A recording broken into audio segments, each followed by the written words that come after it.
Yeah, I think we can even discuss. I think Kotkaniemi got a 4-year, that's right. an 8-year deal for 4x8, correct? It was 4.8 by 8. Yeah, I mean, when you look at his numbers and his ability to develop as a player for a center, I mean, especially with the cap going up, a 4.3 average annual value probably won't seem that bad in 3 to 4 years. I just don't understand why teams love throwing 8-year deals at literally anybody.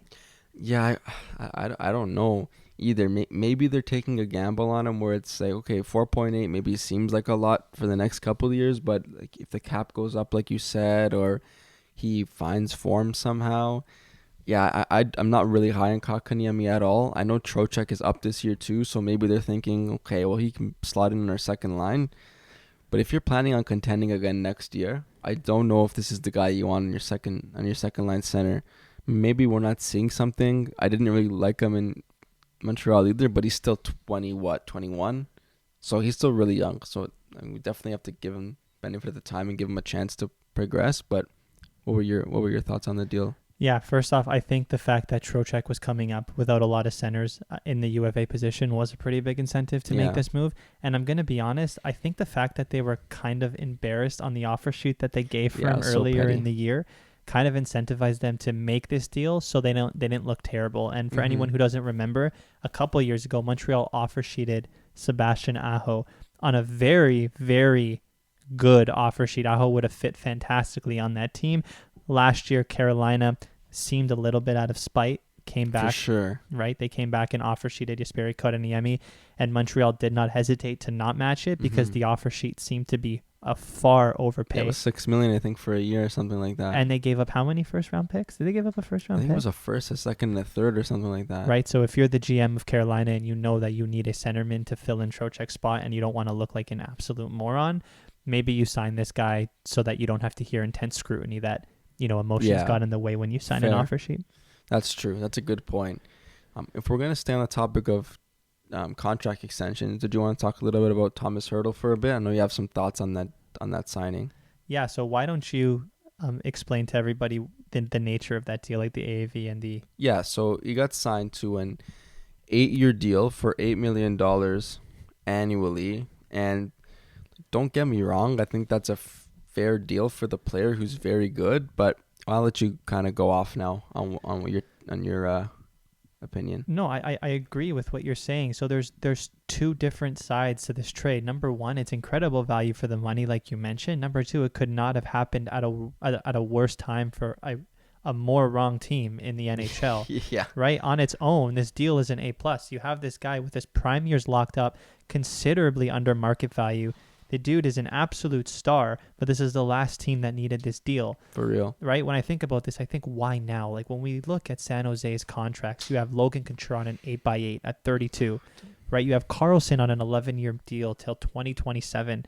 His market value is listed under $8 million. And then you look at Burns, he's on an 8-year, $8 million deal till 2024 at a market value listed at around $5.1 million.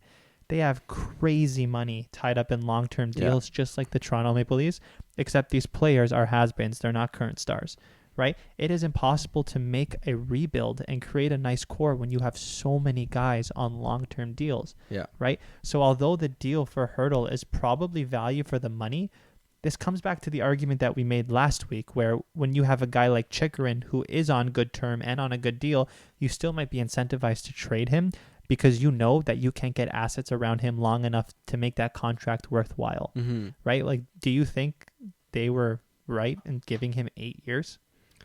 No, I don't think the Sharks should be signing anybody to 8 years. Nevertheless, somebody who's in their late 20s already, because, like you said, they're gonna be so bad for so long because they have boat anchors tied to their team, their contracts. All those guys that you mentioned are well into their 30s, well worse than the players they were when they signed those contracts. You can just add this to the list. I don't know if Doug Wilson is just trying to give money out to the guys who like brought him to the Cup final that one year because he knows he's not gonna, like, similar to what we talked about with Don Sweeney. He knows he's not gonna be here when the contracts come up or when there's a mess to clean up. But it doesn't make any sense for where this franchise is trending. You could have traded him to help kickstart a rebuild, but they decided not to. I don't know if they still think they're good, but I don't know what the thinking was there. Yeah, I mean, to give this deal a little bit of credit, I mean, with the Dom Luszczyszyn models that we always reference, the market value on Thomas Hertl is $10 million. He's projected to have 35 goals and 30 assists this year. That's what he was projected to have. He's on pace for 71 points and 35 goals. He's in above the 90th percentile in all offensive value, all offensive metrics. He's almost in the 95th percentile in expected goals per 60 minutes of play. Fantastic two-way player. Yep. The dude is legit, and they got his prime years, right? The question is just, especially considering how teams were throwing away first-round picks for guys like Hagel and I wonder, right? You don't think they could have got 3 first-round picks for a guy like Thomas Hertl? Maybe not 3 because he's a rental, but I have a first plus for sure. A first plus a good prospect, maybe even a roster player. I mean, with some of those prices being thrown around, I think they could have gotten some big assets back. Maybe they could have used some of those assets to dump some of those contracts and then kind of restart themselves. But it's gonna be interesting to watch that dumpster fire over the next, let's say, like 3 to 5 years.